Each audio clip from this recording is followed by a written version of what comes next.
Kali ini kita belajar mengenai Daniel. Apa yang penting bagi kita dalam pelajaran mengenai Daniel ini, yaitu Daniel menetapkan hati. Daniel menetapkan hati untuk tidak menajiskan dirinya, supaya dia tetap kudus, tetap bersih di hadapan Tuhan. Dia mau hidup suci untuk menyenangkan Tuhan. Saudaraku, banyak persamaan antara Yusuf dan Daniel. Saya katakan tadi dua-dua mereka saudaraku ditawan pada waktu mereka masih muda. Satu ditawan ke Mesir, saudaraku, dijual sebagai budak belian yaitu Yusuf. Tapi Daniel, saudaraku, ditawan oleh Raja Nebukadnezar dan dibawa ke Babel, saudaraku. Dua-dua, saudaraku, mendapat perlakuan yang tidak adil. Yusuf, saudaraku, difitnah sehingga dia masuk penjara. Tetapi dia sama sekali tidak mendendam, tidak marah, tidak sakit hati, saudaraku, sehingga Tuhan menyertai dia. Dan dia beroleh keluasan hati daripada kepala penjara itu. Dan itu dipakai Tuhan sebagai batu loncatan kepada dia, saudaraku, untuk sampai kepada panggilan Tuhan. Yaitu tempat yang berkuasa, tempat yang mulia. Yusuf demikian. Daniel pun demikian, saudaraku. Dia ditawan ke Babel, masih muda, tidak punya apa-apa, saudaraku. Dan dia juga, saudaraku, diperlakukan tidak adil. Pada waktu dia berdoa, dia ditangkap, saudaraku, dan dimasukkan dalam lubang singa. Tetapi dia tetap dalam perlindungan Tuhan, saudaraku. Nah, ada beberapa perkara lagi, saudaraku, di mana terdapat persamaan antara Yusuf dan Daniel. Yang paling menonjol yaitu mereka keduanya dapat menguasai dirinya, menetapkan hatinya untuk tidak berdosa. Bagaimanapun besarnya godaan datang kepadanya, dia tetap menolak dosa itu. Karena dia tahu dosa itu menduka citakan Tuhan. Saya yakin, saudaraku, dia menolak dosa, menetapkan hati untuk tidak berdosa, bukan terutama takutnya akan akibat dosa itu, tetapi, saudaraku, karena dia tahu dosa itu sangat menduka citakan hati Tuhan. Jadi dia melihat dari segi Tuhan, bukan dari segi dirinya sendiri. Walaupun memang, saudaraku, orang yang berdosa itu selalu memperoleh akibatnya, saudaraku, tetapi saya yakin kedua orang hamba Tuhan ini, saudaraku, mau menyenangkan Tuhan. Itulah yang terutama mereka pikirkan dalam hidup mereka. Oleh sebab itu mereka menjaga diri mereka tetap suci. Tetap suci. Nah, akibatnya, saudaraku, keduanya dikarunia Tuhan dengan berkat yang luar biasa, dengan hikmat yang luar biasa. Hikmat, saudaraku, yang boleh menolong, saudaraku, Raja Mesir, Firaun pada waktu itu, saudaraku. Kemudian pada zaman Nebukadnezar, hikmat yang menolong Nebukadnezar, saudaraku. Karena mereka kedua punya hikmat dan punya pengertian dalam mengartikan mimpi. Baik, saudaraku, Yusuf, baik Daniel, saudaraku. Nah, saudaraku yang kasih dalam nama Yesus, kita belajar mengenai karakter dalam beberapa minggu ini, saudaraku, supaya kita bertambah-tambah dewasa. Tidak cukup kita memiliki urapan saja, saudaraku. Sama sebagaimana Simpson, saudaraku, memiliki urapan, tetapi dia tidak memiliki karakter, yaitu buah Roh Kudus. Dia tidak teguh, dan dia jatuh kepada dosa. Saudara, dia tidak bisa berkata tidak kepada kehendak dagingnya. Dia mengiyakan saja kehendak dagingnya. Dia tidak teguh, saudaraku.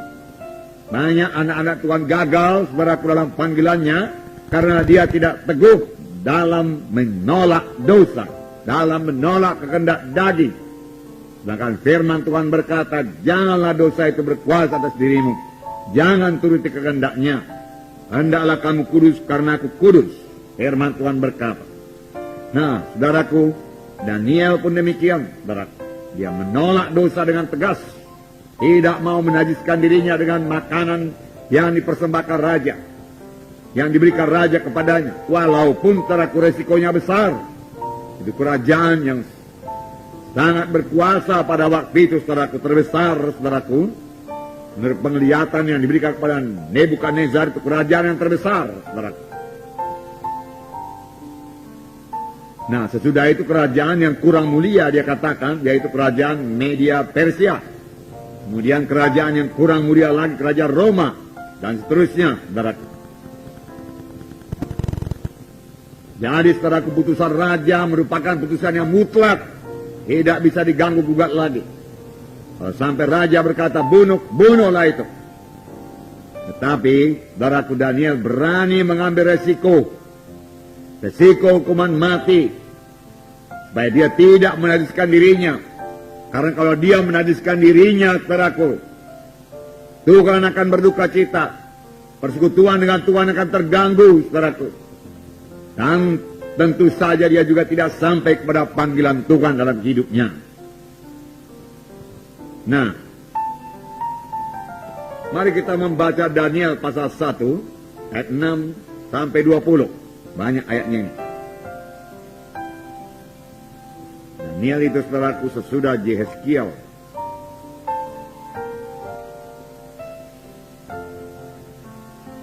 Daniel pasal 1 ayat 6 sampai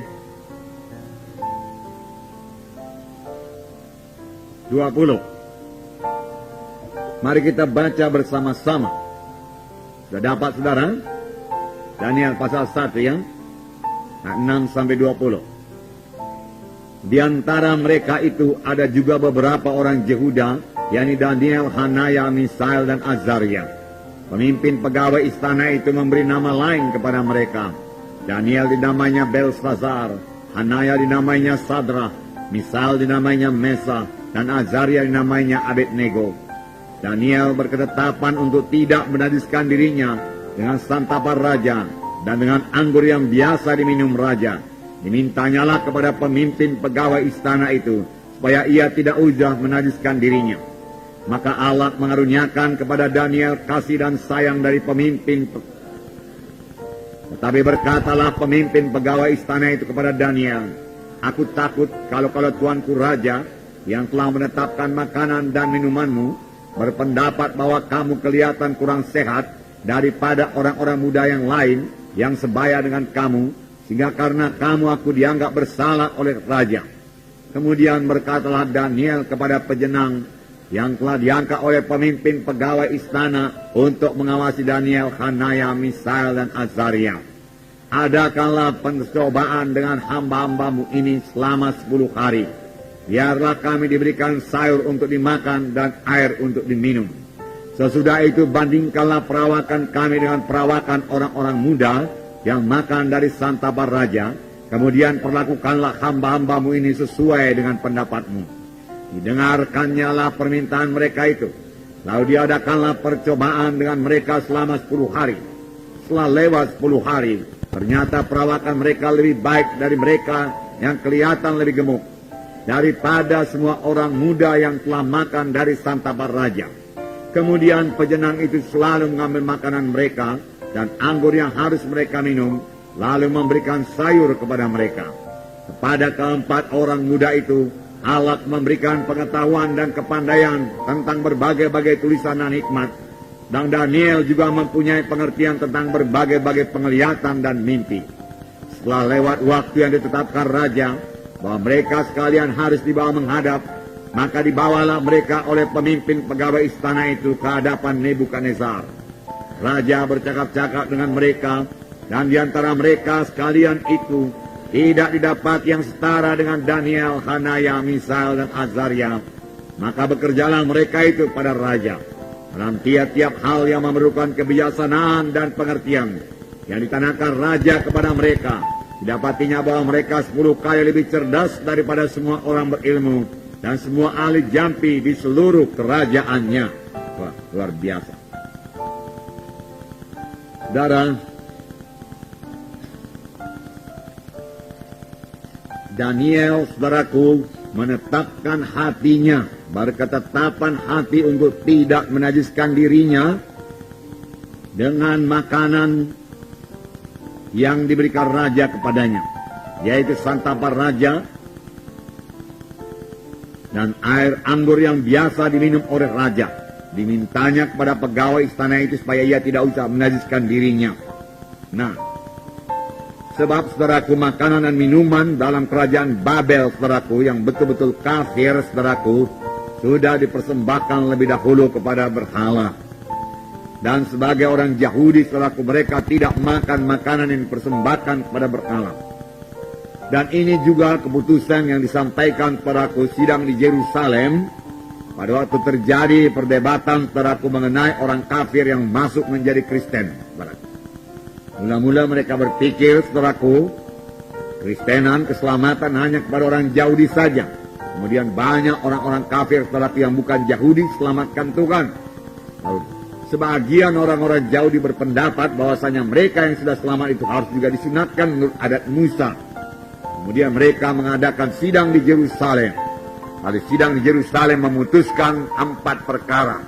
Tidak usah disunat, dia katakan. Tetapi laranglah mereka itu makan darah, laranglah mereka itu makan binatang yang darahnya tertahan dalam makanan yang dipersembahkan kepada berhala, dan daripada perjinaan, dia katakan, percabulan. Kalau kamu memelihara diri dari hal-hal ini, kamu berbuat baik. Sekianlah selamat, dia katakan. Ya, jadi saudaraku, Daniel juga sudah mempraktekannya, saudaraku. Dia berketetapan hati, teguh hatinya, kuat rohnya, saudaraku. Tidak bisa dibimbangkan, saudaraku. Ya, tidak ragu-ragu, saudaraku, untuk mengatakan tidak kepada makanan yang serupa itu. Hanya soal makanan, saudaraku. Tetapi yang penting bagi Daniel, saudaraku, dia tetap mematuhi Tuhan, mematuhi firman Tuhan, saudaraku. Sebenarnya, saudaraku, sebagai seorang muda, apalagi sudah ditawan, saudara, dan hidupnya betul-betul berada dalam tangan raja, saudara, dia harus mematuhi raja. Ya. Apa kata raja dia harus patuhi? Karena risikonya adalah hukuman mati. Tetapi Daniel memiliki roh Tuhan yang membuat dia lain daripada yang lain, saudaraku. Yang membuat pikirannya tidak pikiran duniawi. Dia percaya akan kuasa Tuhan. Dia percaya akan mujizat Tuhan. Dan dia katakan, kami tidak akan makan makanan yang dipersembahkan pada berhala. Beri kepada kami sayur-sayuran saja. Tetapi pejabat makanan itu, saudaraku, ragu-ragu. Dia berkata, bagaimana nanti kalau didapati raja kamu kurang segar atau kamu kurus? Akulah yang mendapat salahnya, boleh tentu aku nanti dihukum. Daniel memiliki iman, amin, saudaraku. Dia tahu kalau dia berjalan pada jalan Tuhan, tidak menajiskan dirinya, dia pasti diberkati Tuhan. Lebih daripada orang yang menajiskan dirinya dengan anggur dan makanan raja, dengan makanan persembahkan pada berhala. Oleh sebab itu dengan tegas dia berkata kepada pejabat makanan itu, kamu beri percobaan kepada kami 10 hari. Beri kepada kami sayur-sayuran aja. Dan sesudah 10 hari bandingkanlah kami dengan anak-anak muda yang lain yang makan dari makanan raja, dari ayapan raja. Sesudah itu kamu buatlah pertimbanganmu. Daniel betul-betul memiliki iman, saudaraku. Dia belum melihat, saudaraku, hal tersebut jadi. Tetapi dia mengetahui jalan Tuhan. Dia mengetahui firman Tuhan. Bahwasanya barang siapa yang takut akan Tuhan, berbuat barang yang berkenan kepadanya, memegang hukum-hukumnya, maka firman Tuhan berkata tidak ada satu penyakit pun yang bisa menjamah dia. Maka Tuhan akan memberikan kesehatan, kekuatan yang baik pada dia. Dicoba 10 hari. Setelah tiba 10 hari, saudaraku, maka kelihatanlah bahwasanya Daniel, Sadrak, Mesakh, Abednego lebih segar. Mereka lebih kuat, mereka lebih gemuk daripada anak-anak muda yang lain yang minum anggur, saudaraku, yang berlajak-lajak, saudaraku, yang makan daripada makanan raja, saudaraku.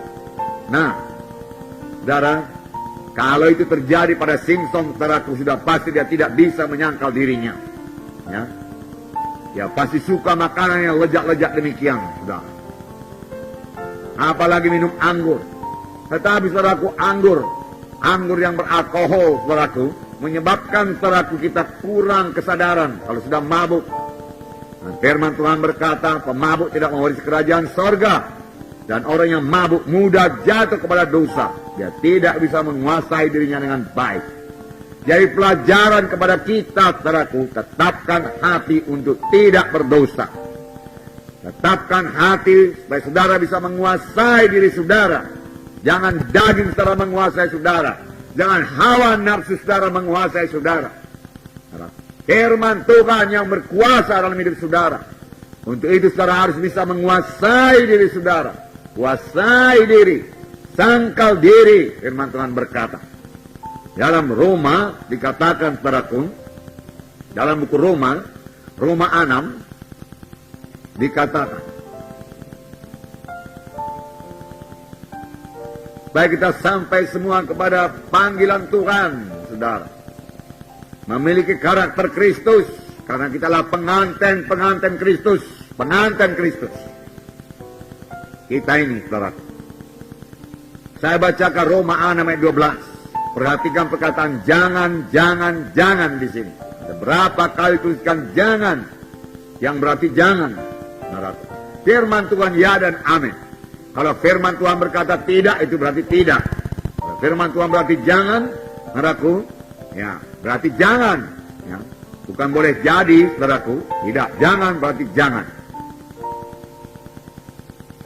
Sebab itu hendaklah dosa jangan berkuasa lagi dalam tubuhmu yang fana. Supaya kamu jangan lagi menuruti keinginannya. Jadi jangan turuti keinginan dosa. Dosa jangan berkuasa. Tabiat lama jangan berkuasa. Kehendak daging itu saudaraku, ya, kebiasaan-kebiasaan lama yang tidak berkenan kepada Tuhan, jangan pelihara lagi. Jangan dia berkuasa, jangan terikat lagi. Amin saudaraku. Ya. Karena mengikut Tuhan ini kita harus bertumbuh. Kita harus bertambah-tambah dewasa. Bertambah-tambah kuat dalam Tuhan. Firman Tuhan minggu yang lewat, biarlah yang kuat menanggung yang lemah. Bukan berarti yang lemah bisa terus-terusan lemah. Berarti tidak. Dia harus juga bertumbuh, bertambah-tambah kuat dalam Tuhan. Nah, kemudian ayat 13. Dan janganlah kamu menyerahkan anggota-anggota tubuhmu kepada dosa untuk dipakai sebagai senjata kelaliman. Tetapi serahkanlah dirimu kepada Allah sebagai orang-orang yang dahulu mati, tetapi sekarang beroleh hidup. Jangan kamu menyerahkan anggota-anggota tubuhmu kepada dosa. Jangan menjadi alat dosa. Mata kita tidak menjadi alat dosa. Telinga kita tidak menjadi alat dosa. Mulut kita tidak menjadi alat dosa. Tangan kaki kita tidak menjadi alat dosa. Amin, saudara. Ya. Tapi serahkanlah dirimu kepada Allah sebagai orang-orang yang dahulu mati dan sekarang hidup. Dan serahkanlah anggota-anggota tubuhmu kepada Allah untuk menjadi senjata-senjata kebenaran. Senjata-senjata yang berkuasa. Mulut saudara jadi senjata yang berkuasa. Nah, kalau ada anak-anak Tuhan yang lemah dan saudara bicara kepadanya, maka apa yang saudara ucapkan sebagai senjata yang mengalahkan kelemahannya itu, hingga dia menjadi segar, kuat lagi dalam Tuhan. Amin, saudara. Hingga dia disegarkan. Tiap kali saudara bicara dengan satu jiwa saudaraku, dia mendapat berkat. Itulah dia senjata kebenaran. Senjata kebenaran. Ayat 14, sebab kamu tidak dikuasai lagi oleh dosa. Nah, haleluya saudaraku. Dosa tidak berkuasa atas saudara. Karena kamu tidak berada di bawah hukum Taurat, tetapi di bawah kasih karunia. Dosa tidak berkuasa lagi. Saudara bisa melawan dosa. Saudara dengan tegas bisa berkata tidak kepada dosa. Tapi saudara mulailah dengan ketetapan hati. Tetapkan dalam hati saudara. Aku mesti menang. Aku tidak mau berdosa. Tidak bisa dosa berkuasa atasku. Kapan dosa datang aku berkata tidak. Sama sebagaimana Daniel, saudara. Sama sebagaimana Yusuf, saudara. Walau Yusuf digoda hari ke hari, dia tetap berkata tidak. Demikian juga Daniel, Sadra, Mesa, Abednego. Jadi mereka berunding, apa kita perbuat? Kalau kita makan makanan raja ini, kita menjadi najis. Ya. Hukum Taurat mengatakan demikian. Lalu mereka mengambil keputusan. menetapkan hati mereka, tidak mau. Apapun resikonya, tidak mau. Dibodoh pun resikonya, kami tidak akan menajiskan diri. Kalau kami terpaksa berangkat ke surga, kami berangkat dalam kesucian Tuhan, karena membela kebenaran Tuhan. Gagah perkasa, saudaraku. Gagah perkasa mereka. Dan Tuhan membuka jalan. Lihatlah itu, saudaraku. Tuhan membuka jalan. Tuhan memberikan keluasan hati dari pejabat makanan istana itu. Hanya pejabat makanan istana itu, saudaraku, dia orang biasa. Dia berpikir pakai pikiran manusiawi. Bagaimana nanti orang ini kalau tidak makan makanan yang cukup, tidak makan daging, tidak berlajak-lajak, tidak minum anggur, nanti dia kurus lemah. Aku yang kena hukuman raja. Tapi Daniel memiliki iman. Iman. Saya percaya iman dan kesucian selalu berjalan bersama-sama.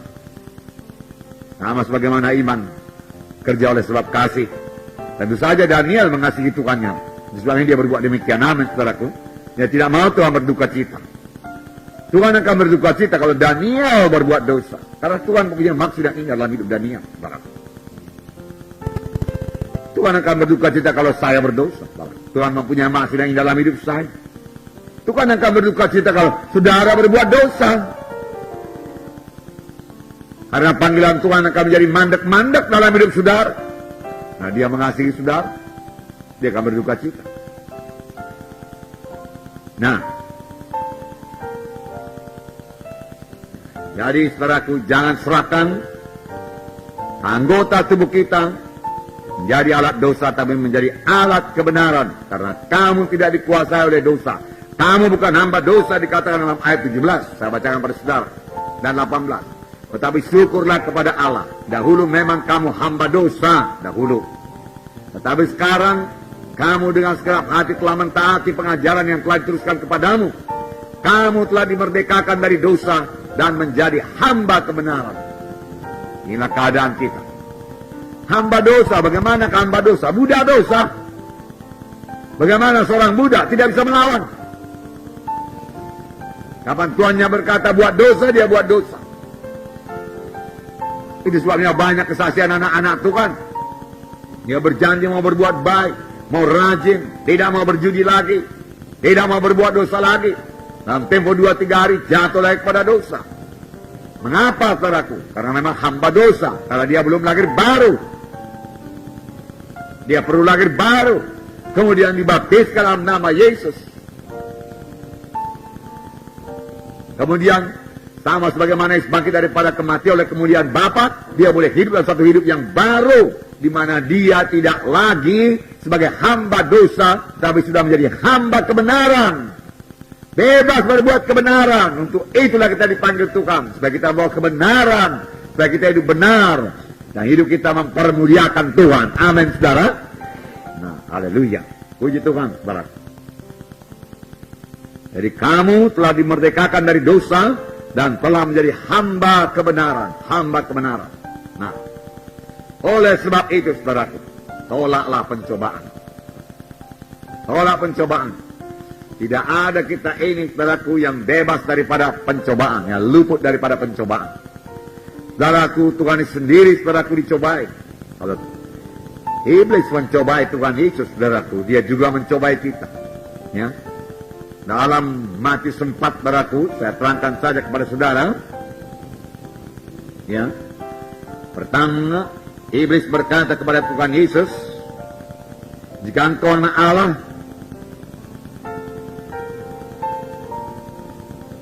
perintahkanlah supaya batu-batu ini menjadi roti. Dari soal makanan. Ya, soal makanan.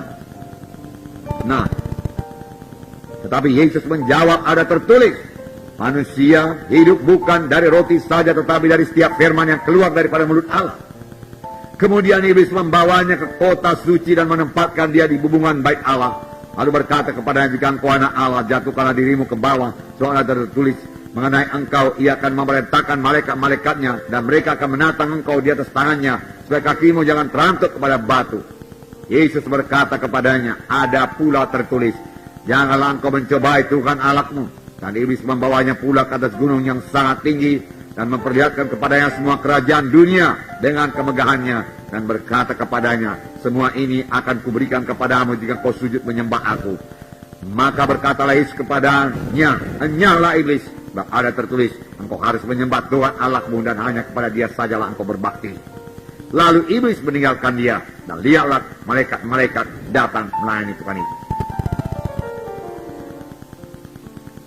Saudara, jangan menyerah kepada pencobaan. Lawan pencobaan. Berkata tidak pada pencobaan. Saudara, tidak ada kompromi di dalam Tuhan. Saudara. Kompromi berarti kalah. Kompromi berkata iya pada pencobaan. Saudara. Nah, setan, saudaraku, mencobai dengan bermacam-macam cara. Hampir-hampir seperti dia mencobai Yesus. Saudara, melalui nafsu makan. Saudaraku, kelihatannya soal sepele, saudaraku, tetapi itu tidak sepele, saudaraku. Mana makanan? Dia telah mencobai Yesus, saudaraku, dari makanan. Tapi tahukah saudara bahwasanya manusia pertama jatuh karena soal makanan, saudaraku?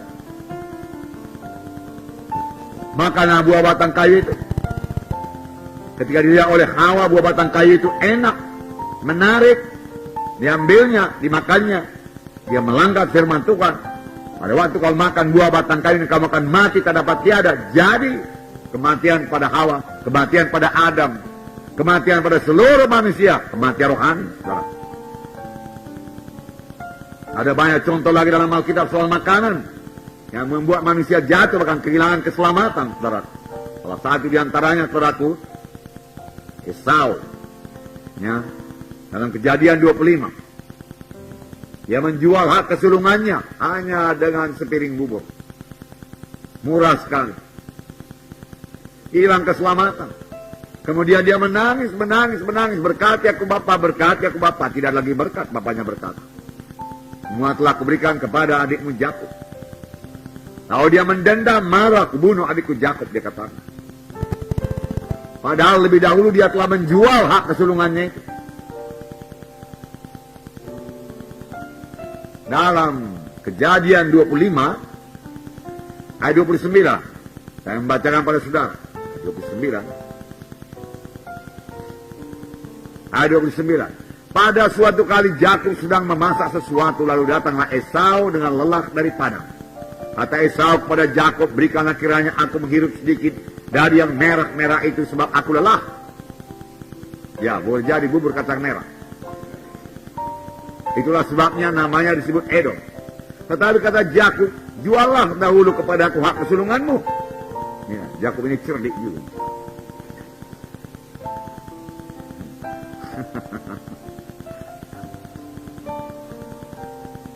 Saud Esau, sebentar lagi aku akan mati. Ya, perkataan yang negatif ya. Apakah gunanya bagiku hak kesulungan itu? Dia tak tahu, saudaraku, hak kesulungan itu, hak keselamatan itu, saudaraku. Tak mengerti dia, saudaraku. Banyak orang Kristen juga tidak mengerti haknya sebagai anak-anak Tuhan, saudaraku. Betapa mulianya jadi anak-anak Tuhan. Apa yang menanti dia sebagai anak-anak Tuhan, saudaraku. Banyak juga berpikir menjadi orang Kristen, menjadi anak-anak Tuhan hanya beroleh kampunan dosa saja. Luar biasa berkat-berkat disediakan Tuhan bagi anak-anaknya. Kuasa diberikan Tuhan bagi anak-anaknya. Hidup berkemenangan diberikan Tuhan bagi anak-anaknya. Sebelum sampai ke sorga, Tuhan mengizinkan dia berbuah lebat. Sebelum sampai ke sorga, Tuhan mau mempermuliakan dia. Sama sebagaimana Tuhan perbuat pada Yesus, pada Daniel, saudaraku. Dan pada banyak saudaraku anak-anak Tuhan yang lain. Yang mengerti, yang menghargakan kedudukannya sebagai anak-anak Tuhan.